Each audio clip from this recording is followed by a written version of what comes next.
내용인데 정말 양승태 이 새끼는요 특히 약자들 있죠. 약자들한테 가혹하게 판결한 새끼예요. 약자들한테. 대표적인 게 어떤 게 있나요? KTX 아, 해고 승무원 근로자 지위 소송 이거죠. 이게 나중에 그 가지 사건 관련하고 또 연관이 돼요 다. 예, 나쁜 새끼 진짜로. 이게 뭐냐면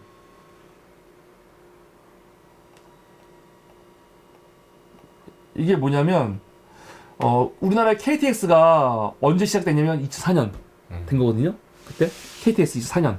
네. 그때 출범했단 말이에요. 그래서 그때 일기로 승무원을 몇 명을 뽑았냐? 351명을 뽑았어. 그런데 몇 명이 여기에 지원했냐? 4,600명. 왜냐면 당시 KTX 승무원은 거의 그 항공기 있잖아. 네. 스튜디오스. 그 급이었어. 그 급으로 뽑은 거예요. 맞아요. 그래서 실제로 경쟁률도 굉장히 높았고. 그래서 실제로 스튜디오스 하신 분들도 지원을 많이 했어. 맞아. 그리고 교육도 스튜디오스 교육하는 사람들이 와서 교육하고 막 그랬단 말이에요. 네. 근데 이분들을 처음 뽑을 때 당시 홍보 영상을 보면은 철도청 방침에 따라서 우선은 계약직으로 모집을 하는데 1년 후에 물론 조금 직급 체계는 있지만 정규직으로 해주기로 했거든요. 그렇죠. 이때. 그래서 이 사람들이 다 그걸 믿고 일을 한 거야. 그러니까 철도청이 이제 공기업인 철도공사, 코레일이죠. 코레일이 되면은 아직 코레일이 없을 때예요. 막 시작할 때니까. 근데 그쵸. 코레일이 되면은 코레일 소속의 직업이 될 거라. 네. 정직원 아니더라도 직접 고용으로 될 거라고 믿었단 말이야. 방송에서도 엄청 많이 나왔었어요. 그러니까 처음에 계약은 이렇게 계약직이지만 정규직은 아니면 떠나가지고 코레일이 직접 고용할 거라고 네. 했단 말이에요. 근데 어떻게 됐냐? 근데 중요한 거 여러분. 이때가 이명박 박근혜 때가 아니에요. 노무현. 김대중 노무현 때야. 네. 맞아요. 이게 중요해요. 김대중 때 노무현 때라고 이때가. 아 이때는 노무현 때지. 노무현 때예요. 이철 월드컵? 아니 이철인가 뭐 대표가 네. 저기 공사 대표가 이철인가 아 그때 그랬나요? 이철로 알고 있는데 뭔가 그런데 어떻게 되냐? 코레일에서 직접 고용을 안 하죠. 그렇죠. 안 하고 이제 어떻게 하냐면 위탁을 해. 이 승무원들을 우리가 직접 고용 안 하고 따로 위탁을 해요. 위탁을 어디다 위탁하냐? 홍익회라는 곳에 옛날에. 위탁을 하고 그 홍익회가 또 어떻게 하냐? 철도 유통으로 또 넘어가. 그러면서 직접 고용하면 부담이 되니까 위탁 형식으로 고용을 하는 거야. 그러니까 승무원들은 아니 무슨 소리야? 우리가 왜 위탁을 해? 우리는 코레일이 직접 고용해줘 해갖고 위탁하려면 이제 위탁 그쪽을 계약을 맺어야 되잖아. 사실 계약을 안 맺어요. 맺는 사람도 있었는데 맺질 않아. 응? 맺질 않아. 처음 고용할 때 아까 몇 명이라고 했어요? 351명이잖아요. 그런데 이 중에 280명이 거의 전부 다 우리는 위탁으로 안 할 거야 해가지고 거부를 해요. 그렇죠. 나중에 KT가 아니고 KTX가 코레일이 자회사 KTX 관광 레저로 바꾸려고 했거든요. 그럼 거기랑 계약하다 보니까 계약 안 하지. 우리는 코레일 직접 고용하라. 그런 식으로. 그러니까 어떻게 하냐면 계약 안 하던 승무원들 280명을요 다 해고시켜버려. 해고를 시켜버려요. 당시 기사 한번 볼게요. 이 사진은 진짜 당시 그 코레일 여승무원들 사진이에요. 이분들이 정규직을 요구하는 게 아니야. 당시 기사들은 얘네들 무리하게 막 정규직 요구한다 그러는데 그게 아니고 직접 고용해라. 우리 원래 코레일이 직접 고용한 걸 하게 한 거 아니냐. 근데 그게 아니고 자꾸 다른 외주 기관한테 용병이 이지니까 그쪽 통해서 오는 걸로 용병으로 오는 거야. 그러니까 그렇게 하려고 하니까 그것이 안 된다. 직접 고용해라 해서 이제 파업이 시작이 된 거지. 다 잘리고. 이게 2006년 기사를 보면 KTX를 알릴 때 홍보에 엄청 많이 쓰였어요. 아 그럼요. 승무원에 대한 우대라든지 그런 거에 대해서 뭐 연일 방송에 나와가지고 그 당시에 자긍심 맞아요. 키워주려고 네. 막 엄청 대대적으로 홍보했었죠 그때. 아니, 승무원들을 달리는 철도 위에 꽂으라고 막 그러니까 얘기했잖아. 엄청 홍보했어. 근데 이때 이 기사가 이제 파업 시작하고 100일 됐을 때거든요. 100일. 이분들 주장하는 게 비정규직도 좋으니까 공사가 직접 채용해달라 그거였어. 근데 그때 이제 이 공사 쪽 같은 경우는 그 승무원들하고 직접 이 대화를 안 하고 철도 노조하고만 대화하겠다 했거든요. 그래서 승무원들이 좋다. 근데 문제는 뭐냐? 철도 노조랑 대화한다고 했잖아요. 철도 노조랑 그러면 승무원들 처우 문제 대화해야 될 거 아니야. 근데 철도 노조 얘기하면서 승무원 이야기를 하면 안 돼. 안 해버리는 거야. 그러니까 보세요. 철도공사 측은 KTX 승무원과의 직접 대화 없이 문제 해결을 위해 철도 노조와 대화에 나서겠다고 밝혔다. 근데 정작 철도 노조와 대화하면서는 KTX 승무원 문제 안건으로 삼지 않아갖고 아예 논의도 안 했다는 거지. 아예 배제해버리는 거예요. 그래서 이분들은 비정규직 좋으니까 공사가 직접 고용해달라 이걸 주장한 거거든요. 그래서 당시 이렇게 시위할 때 KTX 옷 다 입고 이렇게 시위도 하고 나중에는 이거 되게 이렇게만 안 해. 나중에는 삭발도 하고 처절하게 해요. 삭발도 하고요. 고공투쟁도 하고 단식도 하고 합니다. 왜 그러냐면 KTX 그 여승무원들을 집단 해고를 해버렸거든요. 집단 해고를 해버리는 거야. 그래서 이때부터 정말 이 고공농성 실제로 이분들 하고도 하고 앞에 사진 같은 경우가 삭발투쟁 하는 거 할 때 하는 행동이에요. 그렇게 자기들 경찰들한테 둘러싸여가지고 똑같이 둘러싸는 거 이 새끼들. 근데 이때가 언제냐면 노무현 때라니까요. 그러니까 노무현 때예요. 아까 내가 이거 보다가 캡처를 하려고 하다가 안 했는데 어떤 내용이냐면 오마이뉴스에 있는 내용이 이게 좀 시간이 지난 다음에 노무현 대통령 돌아가신 다음에 근데 이 사람들이 봉화마을에 갔어요. 그 행렬 따라가지고. 그래서 어떤 사람들이 묻더래. 야 너희들이 이렇게 만든 게 노무현인데 거기를 이게 왜 가냐고. 그러니까 그분도 이렇게 극단적인 선택을 했을 때 얼마나 가슴이 아팠겠냐 하는 대화 내용이 있거든요. 이거 보면 되게 가슴이 아파. 사실 이 사람들을 이렇게 만든 거는 노무현 정부예요. 물론 그 이후에 이제 뭐 이명박 또 박근혜 정부 와갖고도 계속 박해받고 사법농단의 피해자가 되지만 그 시발점이 어디냐면은 노무현 정부라고. 노무현 정부도 이렇게 안 했으면 이런 일이 안 벌어지지. 이건 부인할 수가 없는 거예요. 그런데 어떤 일이 생겼냐? 해고되잖아요. 네. 해고되니까 이 승무원들이 소송을 해요. 34명이 코레일 상대로 우리가 왜 직원이 아니야? 우리 근로자 지위 확인 소송을 해. 그게 무슨 말이냐면 코레일이 해고한 게 아니고 얘네들이 코레일은 우리는 너희와 관계 없어 한 거잖아요. 관계 없고 당신들은 위탁된 거야. 그런 식으로 하면서 해고해버린 거잖아. 그러니까 이 사람들이 우리는 코레일 직원인데 우리는 코레일 직원 아니야. 이거야 묻는 거지. 근데 당시 노동법이 해고를 함부로 할 수가 없거든. 코레일 직원이면 코레일이 함부로 해고할 수 없는 거예요. 그래서 코레일 상대로 근로자 지위 확인 소송을 하거든. 그런데 이게 한참 지나서 2010년에 벌써 4년 지난 거 아니야? 4년 5년. 다 엄마 되고 막. 뭐 그 정도 많이 지난 건 아니고. 그 정도는 아니었나? 4년 지난 거지. 2006년이니까. 그래도 많이 지났지. 4년 지났지. 근데 난 코레일 이 기간이 엄청 길었던 걸로 기억해. 길지요. 이거 2010년이고 이거 2020년에 끝난 거예요. 그러니까. 그 이후에도 10년간 벌어진 거야. 그러니까 사실 코레일 투쟁했던 승무원들 보면요. 처음 보면은 다 예쁠 수밖에 없는 게 다 애들이에요. 20대. 왜냐면 코리아 승무원 하려고 온 애들인데. 그렇죠. KTX 만들어지고 처음 오는 애들이기 때문에 일기. 그러니까 처음 왔을 때가 다 20대야 20대. 20대라고. 참. 그러니까 자기 젊음을 이게 2006년부터니까 거의 20년을 투쟁한 거예요. 20년을. 그러니까 20대, 30대 그 시절, 40대 초반까지 이걸 다 코레일 투쟁으로 인생을 보낸 거야. 이거 얼마나 억울해, 진짜. 그러니까 이때만 이렇게 이때 법원에서 코레일 여승무원들은 코레일 직원이 맞아라고 손들어준다고요. 그러니까 다 웃는 거야, 너무 좋아가지고. 근데 얼굴 보세요, 다 애들이잖아.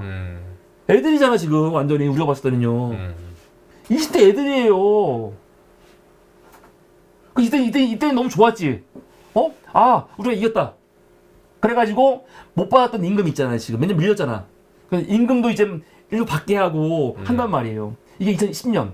그런데 그 다음에 항소심에서 또 이겨. 또 이겨요, 다행히. 여기 없네? 근데 항소심에서도 이겨요. 그러니까 이제 완전 끝난 거지, 뭘. 1심에서 이겼고, 2심에서도 이겼거든. 그럼 끝난 거 아니야. 그럼 얼마나 좋아. 그래가지고 이 사람들이 다 좋아가지고 기뻐했는데, 황당한 건 뭐냐면, 대법에서 고용한 대법관, 이 개새끼. 대법에서 갑자기 코레일과 승무원 사이에 직접 근로관계 성립 안 된다 해버리는 거예요. 그럼 돈 받았던 건 어떻게? 그러면서 그게 문제인 거야. 진짜 큰 문제는 돈 받은 거 다 토해내라. 간첩 사건하고 똑같네. 똑같다니까요. 아, 이게 그냥 단순히 재판 졌는데 이게 다가 지는 게 아니고 너희들 4년 전에 돈 받은 거 있잖아. 보통 다 돈을 한 8천만 원 정도 받았거든요. 한 5천에서 8천? 다 썼지 이거 벌써. 다 쓰고. 근데 그거 토해내라고 하는 거예요. 간첩 사건도 똑같더라고. 똑같다니까요, 이렇게. 네. 이렇게 죽이는 거야. 황당한 거지. 돈 다 쓰고 나면 그제서야 패소 판결해가지고 돈 다시 토해내게 해가지고 그분들 그냥 인생이 망가지는 거예요. 자살하시고 막. 아, 그럴 수 있다니까요, 진짜로요. 갚을 돈이 없으니까. 이때 8천만 원이 작은 돈이 아니잖아요. 지금도 큰 돈인데. 지금도 우리가 1,000만 원도 없어갖고 얼마나 힘들고 그러는데. 저도 마찬가지. 우리가, 그쵸? 열심히 삽시다. 열심히 삽시다. 근데 보세요. 2015년 2월 달이에요. 26일. 난 이거 준비하면서 엄청 울었어, 사실. 저도 KTX 여승무원들 생각하면은 진짜 많이 사실 먹먹하죠. 이때까지만 하더라도 대법에서 이제 당연히 이길 거를 알고 얼마나 좋아했겠어요. 2010년부터 돈도 받았고. 근데 갑자기 대법에서 이거는 안 된다고 청천벽력이지. 해버린 거 아니야. 물론 이제 고법이 아직 남았지. 고법 갔으니까 또. 그런데 이 사건 있고 20일 후에 해고 여승무원 한 분이 자살을 해요. 3살짜리 아들이 있었거든요. 아들이 있었는데 아파트에서 투신을 해. 왜 투신하냐? 돈 문제 때문에. 그러니까. 이걸 해결할 수가 없는 거야. 그래서 기사를 보면 3월 16일 새벽 충남 아산의 아파트에 한 여성이 몸을 얻었다. 너무 속상한 거지. 해고된 KTX 여승무원이에요. 박아무개 씨. 35살. 아유. 8,640만 원 받았는데 이거 토해내야 되니까 이분 말고도 승무원들이 이미 결혼한 사람도 있잖아. 이거 이혼해야 되는가. 많은 사람들이 고민하는 거죠. 그런데 이분 돌아가셨죠. 돌아갔는데 끝난 게 아니지. 남은 가족이 이거 물어내야 돼. 그러니까 물어내기 싫으면 이 집 명의가 부인 명의였거든요. 이걸 포기해야지. 그러니까 이게 다 결국 상속이 되는 거예요. 이런 식으로. 그러니까 나머지 승무원들은 그래도 아직 고법이 남았으니까 기다렸는데 고법에서도 11월 달에 아예 판결 나지요. 패소. 그러니까 완전히 패소로 끝나버린 거야. 이 판결 누가 하냐? 신광열. 이 새끼들이 이름이 다 누구냐면 다 사법농단 가려는 새끼들이에요. 다 무죄 나왔지, 새끼들. 이 새끼들 진짜. 그런데 2015년까지 이렇게 억울하잖아요. 판결 끝났고. 근데 억울하지만 그러면 이 사람들이 야, 끝났으니까 해상 그게 아니잖아. 이 이후에 계속 투쟁하는 거야. 그래도 맞아요. 진짜로 투쟁 계속 하는 거지. 재판국에 나왔다고 뭐 안 해? 투쟁하는 거지. 근데 완전히 이건 바위에 결혼 던지기죠. 맞아요. 그런데 정권이 바뀌었죠. 박근혜가 그 탄핵이 됐고 사법농단이 갑자기 터지면서 그때 사법행정권 남용 의혹 관련 특별조사에 달해서 조사를 막 하잖아요. 그 문서를 다 공개하는데 이 문서에 보니까 뭐야? KT 사건도 사법거래 사건 중에 하나였던 거죠. 그래서 그때 이거를 확인하고 KT 공무원 그 KTX 승무원 분들이 막 절규를 해. 그러니까. 응? 그래서 그때 이제 김명수 대법원장 만나게 해달라고 막 절규하고 막 그러거든요. 대법원 판결 뒤에 동료가 죽었다. 아까 한 얘기. 절규를 해요. 이 사람이 김승아 지부장인데 그러면서 당시 보니까 양승태 대법원이 KTX 해고 승무원 판결 이렇게 돌려버렸잖아요. 이게 뭐냐? 박근혜 정부의 노동개혁에 기여할 수 있는 판결로 이거를 카테고리신 거야. 노동개혁. 그러니까 이름도 노동자들이 이기면 안 되는 거지. 박근혜 정부가 앞으로 노동자들 관련된 거 정책을 피는데 만약에 요번에 KTX 공무원들이 이 승무원들이 이기게 돼버리면은 이거 앞으로 좀 힘들 수겠는데? 그러니까 승무원들 판결을 돌려버린 게 알고 보니까 박근혜 정부의 노동개혁. 이 노동개혁이라는 거는요, 노동자들 쉽게 해고. 자를 수 있는 그거 말하는 거야. 해고. 노동 유연성 이런 네. 거. 이 판결이었던 거야. 사용자 측 편하게. 그러면서 KTX 승무원 문제가 다시 부각이 되는 거죠. 다행히. 그래서 문재인 정부가 잘한 게 뭐냐면 180명 코레일 직원들을 다 복직 결정을 시켜요. 2018년도에. 그리고 실제로 20년도에 다 복직이 돼요. 영무직으로. 승무원은 아니고 영무직. 영무직이 영무원 말하는 건가? 그런 그렇죠. 것 같아요. 근데 복직이 되는 거예요. 나이도 먹었고 있지. 이건 잘한 거지. 나중에 영화 나오겠다 이거. 근데 이게 그러니까 이거는 결국 모르겠어. 이걸 해피 엔딩으로 해야 될지 뭐라고 할지. 아니 결국은 그래도 복직이 됐으니까. 어쨌든 노동자들이 작은 뭐 작다면 작고 크다면 큰데 어쨌든 승리를 뭐 마침표라도 찍었으니까. 근데 이게 이것까지 걸린 시간이 지금 몇 년입니까? 그러니까요. 2020년인데 16년 걸린 거야. 14년 걸린 거야. 근데 14년. 이런 정도의 결과가 그렇게 없지. 많지가 딴 데는 없지 아예. 그렇죠. 없죠. 그러니까 나는 참 이게 뭐라고 할까? 노무현 정부가 만들어 놓은 사건 아닙니까? 네. 근데 그거를 문재인 정부 와갖고 음. 사실은 해결한 거예요. 이것도 시사한 바가 있죠. 네. 다 열사가 되셨어요. 그 전에는 정치에 관심 없었던 아 분들 되게 그렇죠. 많았다고. 그런 건 많아요 사실요. 많다고요. 투표의 중요성도 깨닫게 됐고. 그러니까. 그랬다고 막 인터뷰 하시더라고. 이런 분들 되게 많지. 사실은 뭐 세월호 유족들이라든가 이태원 맞아. 유족들이 무슨 이분들이 사실은 평소 살면서 내가 밖에 나가갖고 시위하고 응? 뭐 그런 거 할 생각을 하셨겠어 평소에? 그런 분들 아니잖아요 원래. 근데 정부가 피해자들을 다 투사로 만드는 거야 지금. 이럴 필요가 없는데. 맞아요. 그래서 KTX 해고 승무원 이 근로자 사건 이것도 사법거래 이걸로 굉장히 중요한 내용인 거죠. 이게 네 번째인 건데 남은 것들 몇 가지가 있는데 엄청 오늘은 많네요. 여기까지만 할까요? 지금 시간이 또 많이 갔잖아.